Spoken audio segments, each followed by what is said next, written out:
Bollocks! Bollocks! Bollocks! Bollocks!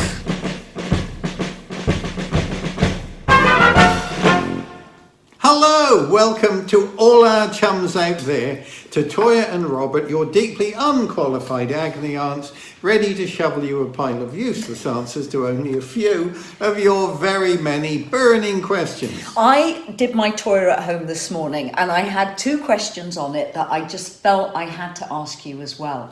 One was Phil Selway. If there was a reverse of Sunday lunch, would you like any rock or heavy metal bands to cover any of your tracks? In which case, which ones might work, do you think, and with who? I think the question should be with whom, but we'll move on from there. I would love to hear Tool play Red, and I would love Metallica to have a shot at Lark's Songs in Aspic Part 4 and or Part 5.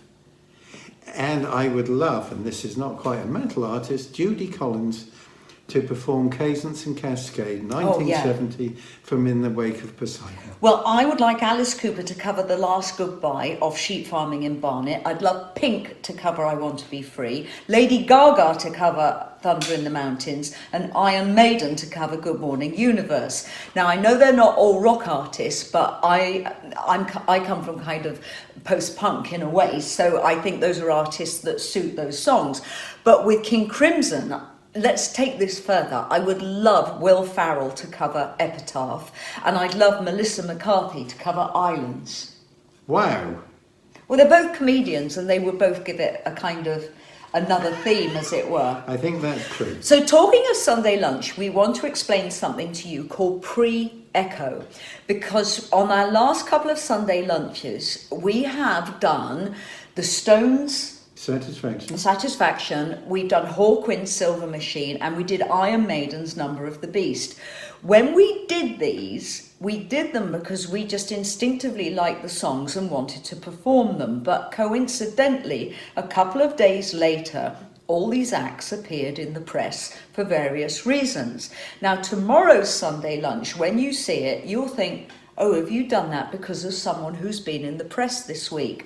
No, we did it before they were in the press. So what is a pre-echo, Robert? It's essentially tuning into the zeitgeist. It's what's in the air. And creative time doesn't quite work like sequential time. It reverberates forwards and backwards and all around. And after all, it's the job of artists to pick up what's going on in our societies and in our culture. Sometimes it's believed that something is needed in the culture, so these ideas come out of morphic resonance. And the idea of morphic resonance is that around, encircling this wonderful rock that's held together by gravity, is a conscious resonance that people who meditate or people who pray or people who are in an emotional state can tap into, and it drives them forward through time. So for me, a pre-echo is part of that, the morphic resonance. Yeah. Yes. Anonymous. Hello, Anonymous. How are you? Is Toyah wearing body paint? And if so, does Robert paint it on? The first question, and one is enough, but hey, Anonymous, you've got two, so let's have a shot.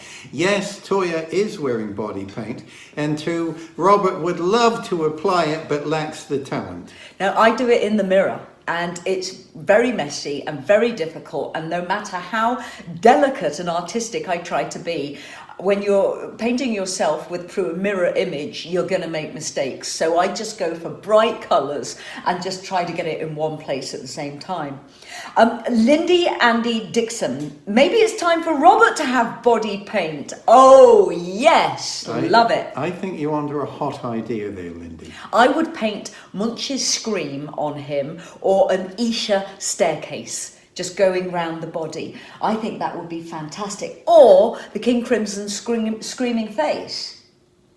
I think all of those have some interest, so we'll have to see what the future brings. Actually, no, I think I'd paint me on your body as a stamp of ownership. Carl Emmon, you say, now this is really important question from Carly Emmon. I find myself to be very sensitive as a person and often find it hard not to take criticism personally. How have each of you learned to cope with criticism towards your work and learned not to take it to heart? Do you want me to go first? Yes, please. Okay, there is toxic criticism, and that's just bullying. And I feel that in the beginning of my career, I had a lot of toxic criticism from male journalists who just didn't fancy me. It was as simple as that. Therefore, I was their target of mickey taking, piss taking, whatever you say. We have a circle of very tightly valued friends, and we value them by the fact they do not try and separate us, and they do not judge us differently as artists.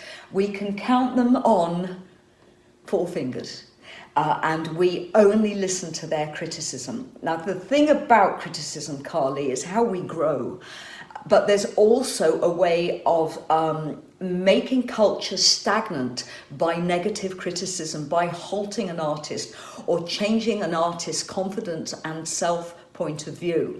Now, if you feel this extreme sensitivity when you're offered criticism, I'd say you're not listening to the right critics, and you press delete, or you just imagine those people on the loo having an SHIT. It does wonders for your self-confidence. I've learnt the hard way that if you listen to critics who are just cashing in on your name, and I do have the experience of people cashing in on my newspaper value, I make headlines. People can earn a living out of writing about me.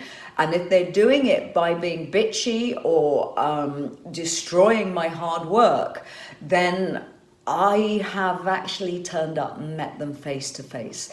And a couple of weeks ago, Madonna sent a tweet out against someone who threatened her.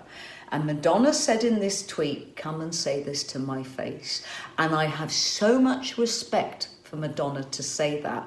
And I'm a little bit the same.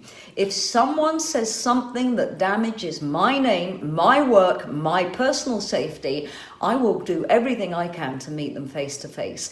And let me tell you, Carly, they do a runner. How about you, Robert? Well, you're going to have to shut me up on this, little lovey, so just tell me Well, when we've both had a lot of experience in this area. Yeah, well,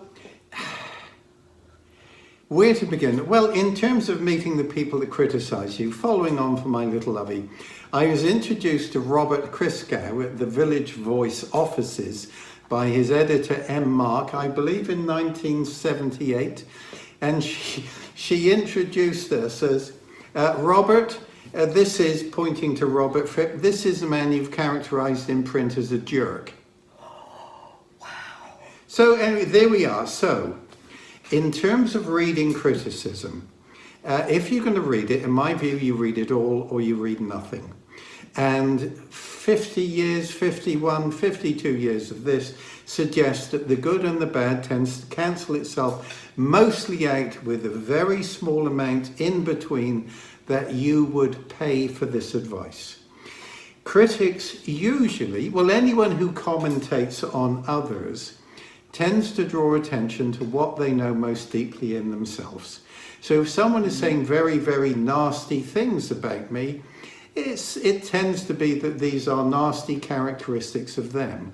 If, on the other hand, someone being as kind and generous in their comments, it suggests to me not that Robert is kind and generous, but the person making the comments is themselves a kind and generous person. I'd like to add here, because I've had a lot of very lovely, kind and generous things said about me in the last couple of months. And it affects you just as much as untrue criticism, because we're not used to people being nice to us. And you read something, you think, my goodness, this is nice. And it's emotionally moving. It's unbelievable. Yeah. Well, if part of our personal discipline is to get to know who and what we are, then we need people actually giving us accurate information. Yeah. And often our enemies are more likely to do this than our friends. Simpering flatterists are not what we need. Oh, I do. Now, in terms of actual examples of criticism, and this is a hoot. One very well-known one about King Crimson comes from the LA Reader in 1995 when we arrived in town for a show. And the headline in the LA Reader, "Prog Rock Pond Scum Set to Bum You Out," which of course we loved. And come on, you can't take that personally. Now what I've done in response here to this question is go back to some early press cuttings I haven't read for 45 or 6 years. So, December the 5th, 1969, John Mendelsohn in the LA Times, under the banner headline, "King Crimson opened its rock and roll stand." This was at the Whiskey. Is known in the press of its native England as a progressive rock group. It is in all ways worthy of this label, certainly an unbending 4/4 rhythm bass and raw emotionalism and non-literate lyrics and barely controlled 3-minute energy bursts are not for these four. They are rather quite civilized in performance. The guitarist even sits on a stool demurely. They deal in poetic, image-laden lyrics, exude enviable restraint, even while the organist is blowing frenetically on his alto sax, playing a variety of meters and play nothing less than 10 minutes. Anyway, come on, coming to the end, and they are boring beyond description. Groups like this, rather than making rock more durable by cleverly stirring in the most convenient elements of such musical third cousins as jazz, will surely bring the idiom to its knees in arthritic agony long before its time. Strip rock and roll of its power, of its flash and raw monster energy, as the Crimson have done, and you may have wind up, I think, to be wound up with art, but you'll have nothing that can shatter windows or set bodies to bopping at 10 paces. I think that is one of the kinder nasty criticisms I've heard, because people really do go to town over you sometimes. It's as if they're trying to goad you intellectually. Would you agree? That's a longer answer. I have one more, 3 lines. Okay. From the Folkestone Herald, June the 7th, 1975, reviewing King Crimson live album. The last, loudest and possibly heaviest record from Crimson, who seem to have degenerated from a prima rock band into producing sheet after sheet of noise and towering barriers of sound. Okay, that would be water off a duck's back to me. It's not great writing, is it? I noticed that too. Okay, so Carly, there's an exercise I do when I need protection, and it's called the mirror.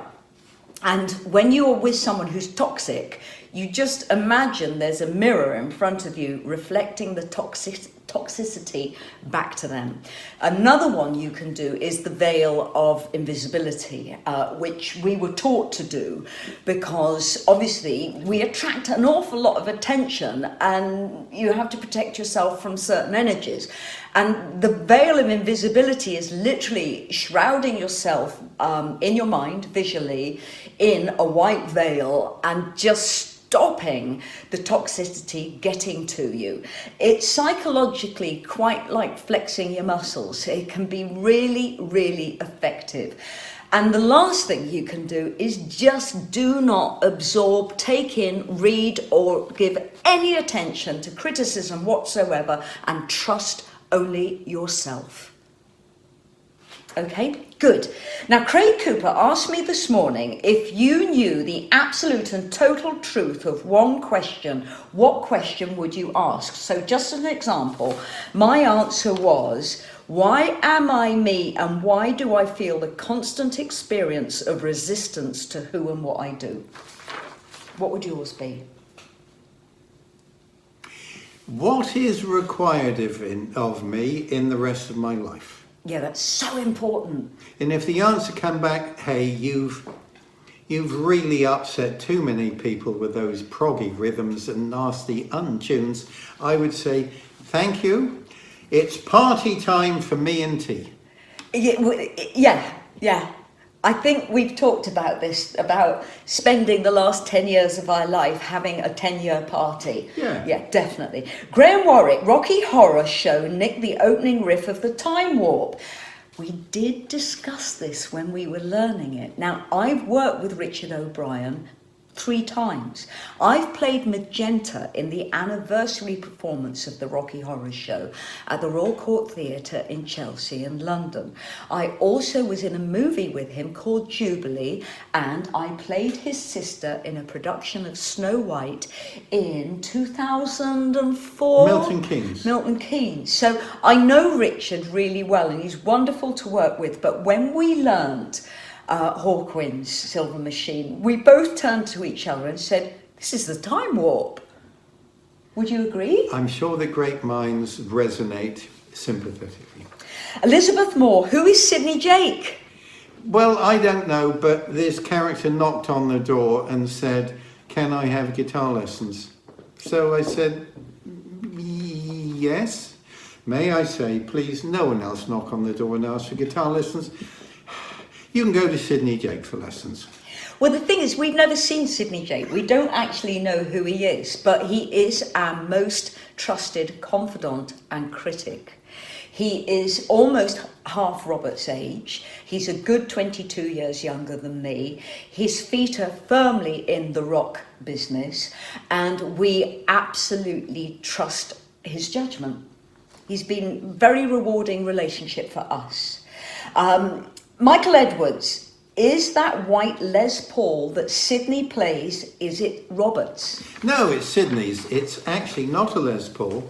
It's a Sidney Jake custom-made guitar. But you gave him the body. I gave him, it was the body of a Tokai Les Paul copy, which I gave to Sidney, and Sidney turned it into the white Les Paul type looking guitar that you see. It's phenomenal because he's put in so many kind of pickups. I remember his bill for all the pickups he put in was well over £1,500. He's added so much ironwork to make it sound the way it does. It's a beautiful sounding guitar. Yes. And he is my guitar teacher, so I learn a lot about the sound from the guitars he makes. We've had a fantastic week, ladies and gentlemen. We've been shooting videos. We're down to the last 3 videos of a video album I am directing and I've created for Posh Pop. We've delivered the artwork for the album cover. I'm delivering the 10 videos to the record company by the 4th of June. We've just got 3 more to shoot. Robert has been in most of them and has been an absolute joy. He has been so anarchic and I could say badly behaved in some of them that we've kept it all in. It's so funny. So it's been a lovely, lovely week. And what are we going to go out with, Robert? We're going to go out with a magic riff this week, lovey. Now, following on from 6/8 + 2 last week, if we take what? So, if we extend this a little further,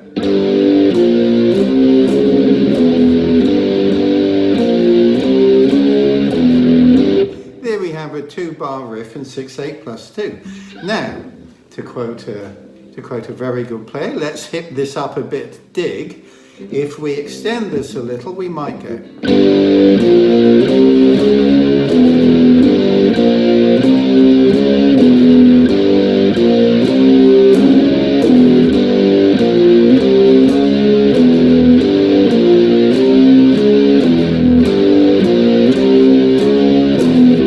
And that's where the whole figure repeats for the first time.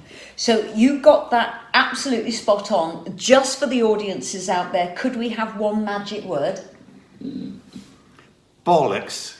Ladies and gentlemen, we will be with you tomorrow for Sunday lunch. It's really special. It's a female-fronted band. It's classic rock. We are so excited about it. We hope you enjoy it. Stay safe. Lots of love to you all. We're thinking of you. Thank you for your eyes and ears, and we'll see you tomorrow for Toyah and Robert's Sunday lunch. Bye for now.